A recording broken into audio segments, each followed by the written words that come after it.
Welcome to the Newcomers, people. Today I'm talking with Mina Damian.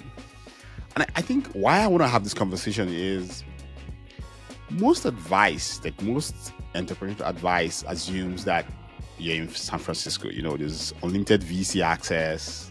There's a huge market of people, like 300 million people down the street. Like you just kind of walk out and there's a market for you. But we're not in SF. We're in Canada. Things are different here. The funding landscape is very different. The market dynamics are also very different. We are 30, 40 million people, which is a very different market from what you have in the US. So which means the playbook is different. And so I decided, hey, Mina, come share with me the playbook you have, because he's been with Platform Calgary, Innovate Calgary. He's spent quite some time within the ecosystem, working with entrepreneurs from different sizes, different parts of the world, all of them who come to Canada and build stuff.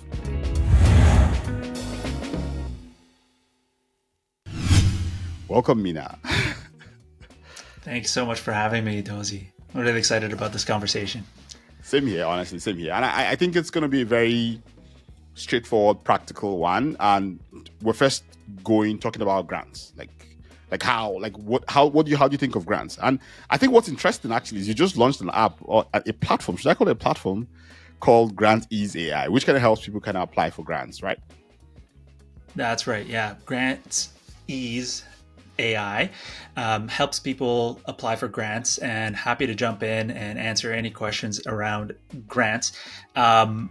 Maybe I can give a little bit of my background and jump into that first question. Okay. Yeah. So I worked for about 10 years in the nonprofit sector fundraising, so specifically writing grants. And what's really interesting about that experience is that you start to understand the patterns, and over, hundreds and hundreds of grants, you start to understand that there are three components. If you want to write a grant, you want to make sure that the funder language is there. You want to make sure that your language is there and what you want to do. And when there's a perfect Venn diagram, and you can see right in the middle where you've notified the funder that their objectives are your objectives, and right in the middle, you've kind of articulated that key piece. That is the key to actually winning a grant over, again, hundreds and hundreds of grants that I've actually won. That's basically the key dynamic. And that's what I try to create with grantease.ai. So please go ahead and check it out. But for newcomers who are entrepreneurs and kind of considering, okay, so what access do I have for these grants? Let's kind of cut through the BS and kind of get to the point on this one. So the way that you want to think about it is you want to ensure that you're meeting the criteria of the grantor. So in this case, the big grantor, the one that's actually the engine of innovation in Alberta, is Alberta Innovates. And if you haven't checked them out, take a look. They are really the biggest engine of innovation here in the province of Alberta. The way that they work is that they have objectives. They want to make sure that we're diversifying the economy here in Alberta beyond oil and gas, and we're actually creating a tech ecosystem that's thriving. And the way that they do so is they provide small grants, micro grants, all the way into voucher grants. And those grants help you get established. Now, that's the overall kind of big picture about how grants work with Alberta Innovates. So let's talk about a really good example of whether or not you qualify and you're eligible for a grant with Alberta Innovates. You have to meet certain core requirements. So the first and foremost, it has to be technology-based and it has to be scalable. Again, you think about Alberta Innovates, what they want to do is diversify the economy. That means creating more jobs. That means creating opportunities for revenue for entrepreneurs. And they're trying to create a new marketplace. So you're helping from an economic perspective by taking your idea, your technical idea, and you're bringing it to Alberta Innovates.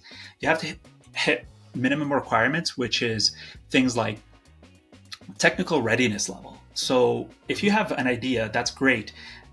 Let's build a prototype. There's absolutely nothing to stop people from building prototypes, especially as newcomers nowadays, when it comes to the AI tools that are advancing rapidly.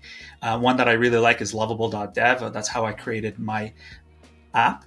And really easy, no barrier to entry. There's even a free version to just kind of get your idea out there. But once you've actually got your established idea, TRL levels, so that's technical readiness levels, they're not really hard to meet, those technical readiness levels, and you can check them out online. But essentially, you want to be at a level where you've created the prototype, it's a clickable prototype, you've actually gotten a customer or two. From there, you can actually go to Alberta Innovates. You have to be an incorporated organization, so of course you have to register your new business. An incorporated business can go to Alberta Innovates, and you go through their intake process. It's very friendly and very easy to actually establish yourself as an independent incorporated organization, and then go to Alberta Innovates and say, hey, I've got this product here and I've got a couple of customers. And right now what I'm looking for is, let's say, $10,000 to get some more market validation. I'm going to need to have help and support in terms of A/B testing, some further development. And that's quite a significant chunk of cash, $10,000. Now, they don't pay, so it's 75-25. 75% comes from Alberta Innovates, 25% comes from yourself as an organization, whether it's from revenues or it's from wherever you want. So you want to have skin in the game as well. That's the overall high level perspective of Alberta Innovates. One thing that I always try to impart to a lot of newcomers that I work with is there's an intimidation factor. Let's just be honest. Who the heck is Alberta Innovates? How the heck do I gain access to these people? Are they going to make fun of me for my accent? This is definitely something I want to empathize with. And if you're listening to this or watching this and think, I don't know, this is probably not my space. Am I really a technical founder? Let me tell you, if it's an app and it's scalable, yes, you are. As simple as that. And what's the harm, right? You go ahead and you contact Alberta Innovates. They tell you these are the milestones that you have to hit in order for us to actually establish a relationship and then start with the first grant. That's fine. You're going to learn a ton from these technical advisors that you're going to be running into. A lot of them I know personally, and I can tell you that they don't turn anyone away. They try to provide as much advice as possible. And at the end of the day, the funny thing that we always say as advisors is you ask for advice and you get money. You ask for money, you get advice.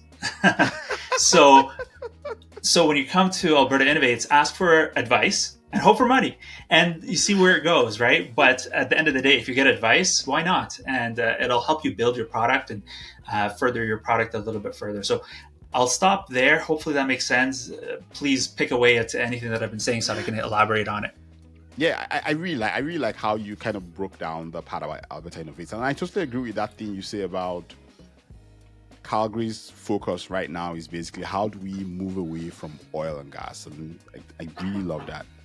The thing I was going to ask is, but there are a ton of other different funders across, and just from a high level point of view, what should I be thinking of if I was saying, okay, I have this app, or I have this thing that is TRA ready, but I want to apply for a couple of other grants aside from Alberta Innovates. Is there some difference? Is it the same thing? Are there things people are looking out for? Are there things they're saying, oh, okay, this doesn't exactly work because it worked with Alberta Innovates doesn't mean to work with someone else? What are the 3 big things I should look out for? If there are more, that's okay. But what are the 3 big things that differentiate my application depending on the funder I'm talking to? Or what should I be thinking in my head when I'm thinking of how do I make sure it's different? Or what should I be watch out for? I think that's the thing I'm trying to say. Great question. Alberta Innovates is certainly the big player, like I said, provincially. You want to also look at IRAP. So that's a federal funder and also very much invested in early stage startups. That's what it's called non-dilutive, meaning that essentially you're not going to give up equity share. You don't have to give up royalties. This is funding so that we can establish an economy in Canada that is really rooted in really great innovation. And so you can go to Alberta Innovates, you can also go to IRAP. And what's lovely about them is that they actually work together. So you don't necessarily have to go one exclusively. They actually do know each other pretty well. And sometimes they collaborate if there is a big project that you have. So IRAP is certainly one. The way that I would think about things if I was a newcomer, just kind of give you the 50,000 foot perspective, is that there are federal grants that are associated with, like I mentioned, building a new economy that is really invested in scalable products. And then there's provincial, Alberta Innovates, and essentially this is a player where they're trying to establish a provincial new economy. Those are the kind of 2 major buckets that you kind of want to consider. And in order to reflect the needs of the funder, you really want to research what IRAP is all about. So IRAP is a little bit different in the sense that they're a little bit more research based, where you might have a new and unproven technology and you are establishing a moat, meaning that nobody can compete with you. You've got something that's unique and that's you can establish an intellectual property with. This is, they kind of both play in that field, but you want to think about IRAP as a little bit more of a very early stage research based. They're kind of coming at it from more of the research arm rather than Alberta Innovates, which is coming at it from a little bit more pragmatic startup lens. So as you establish yourself as a newcomer, you only have like a bit of a window of opportunity. I know I came here when I was 6 years old with my parents. And so you've got this window of opportunity and you want to explore entrepreneurship. You want to explore IRAP, you want to explore Alberta Innovates, because that's really wonderful programs that could really help you establish your entrepreneurial venture as you're a newcomer to Canada and you kind of want to explore whether or not this is an opportunity for you. Okay. And kind of moving on from that is, what are the biggest mistakes you see that kill applications?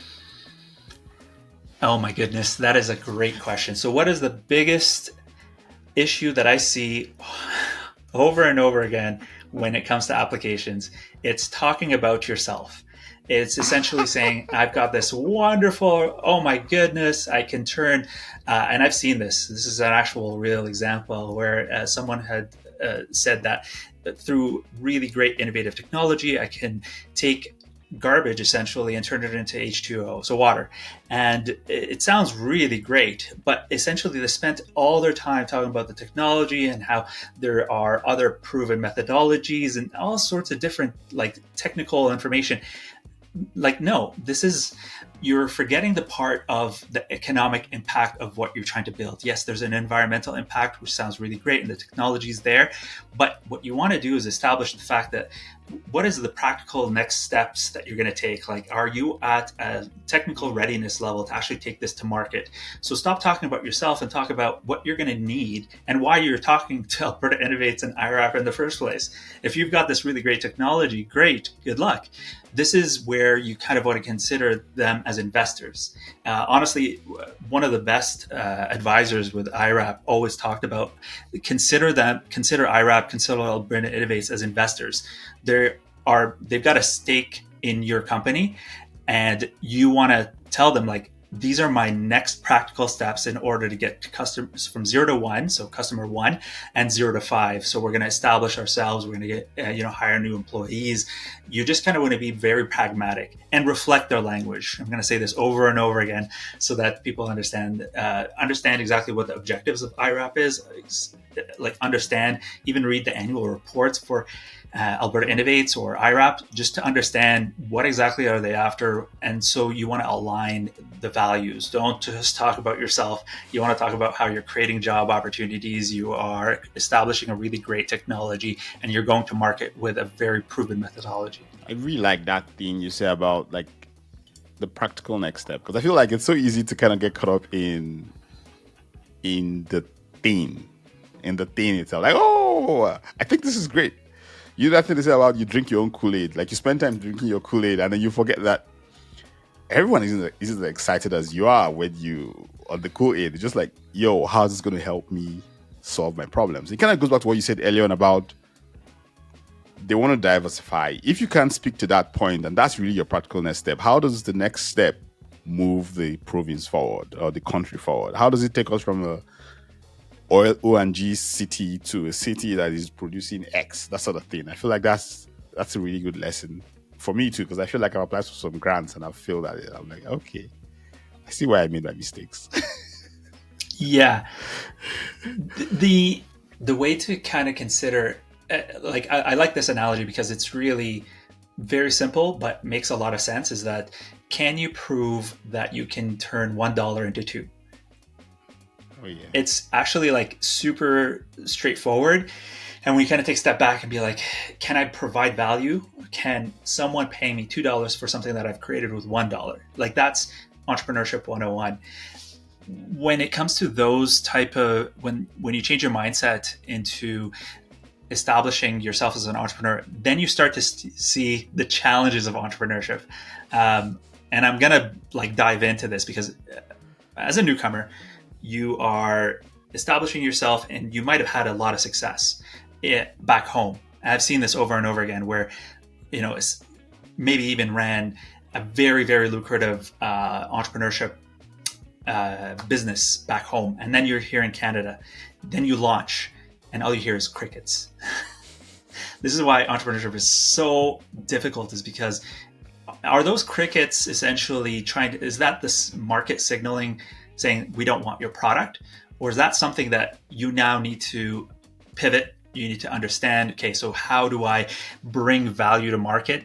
You want to ensure that you're taking the advice from folks who are technical advisors, people that in your group, but you also want to explore other alternatives. I know from a personal perspective, and I've seen this over and over again, is that folks who are coming from overseas might stick to their own cultural groups. And what ends up happening is that those cultural groups almost limit their ability to kind of think about all the alternatives. That's why this podcast is so important to me, is the fact that let's get this information out there, so that let's establish the fact that there's so many different things that you can do. You can go to IRAP and talk to an advisor there. You can go to Alberta Innovates. One thing that I haven't talked about is the SHRED credits, which are tax credits based on some of your research and development. Once you actually established a product, you can go back tax year and you say, hey, I spent X amount on developing my product. You can get that back in tax benefits. So there's just so many different avenues to gain access to revenues, establish yourself as an entrepreneur without taking a huge loan. Nothing against loans. If you're ready for a loan, that's fine. But these are kind of opportunities that exist for newcomers that I see a lot of newcomers almost struggling with, just because they feel like they understand loans. That's how it works back home. I get it. You just go to the bank, you get a loan. That might be an opportunity, absolutely. But let's explore other alternatives as well, because it's a win-win for the economy. It's a win-win for you. And so let's try to ensure that folks understand that there's so many different ways to gain access to capital in order to get yourself off the ground. Yeah. So I think we're rounding up right now on the first episode. And the last question for me is, like, someone who's watching this right now, like, what are like quick win grants or stuff like they can do right now, they can act on within the next 30 days? Like, is there any grant open right now? Is there anything they should start doing already ahead of the next grant opens? Like, any quick win they could act on? Like, they finish watching the video, just go, yeah, Mina said this, and they start doing that. Yeah. Absolutely. That's a great, the most practical way that if you are a newcomer and you're saying, okay, what's my next steps here, Mina? Okay, great. You talked to us about this stuff. Yes, Alberta Innovates does have open grants. In fact, what I really love about the website is that it's dynamic. It's always updated. So if there's a closed grant, you'll see that. If it's an open grant, you can just filter out and then immediately gain access to all the open grants. That's one thing. Homework for today. Take a look at all the grants that are open and see whether or not there's alignment. All you have to do is just research and see, okay, micro grant, these are the criteria and eligibility I have to hit. All of a sudden, you're just miles ahead of most people. The other thing that I would say is this, is that federal government also has, and I'm sure that you've talked about this on this podcast, you go to grants in Canada, you can Google that. You can basically, there is a search engine that gives you access to all sorts of different things, grants, loans, everything that's established in Canada.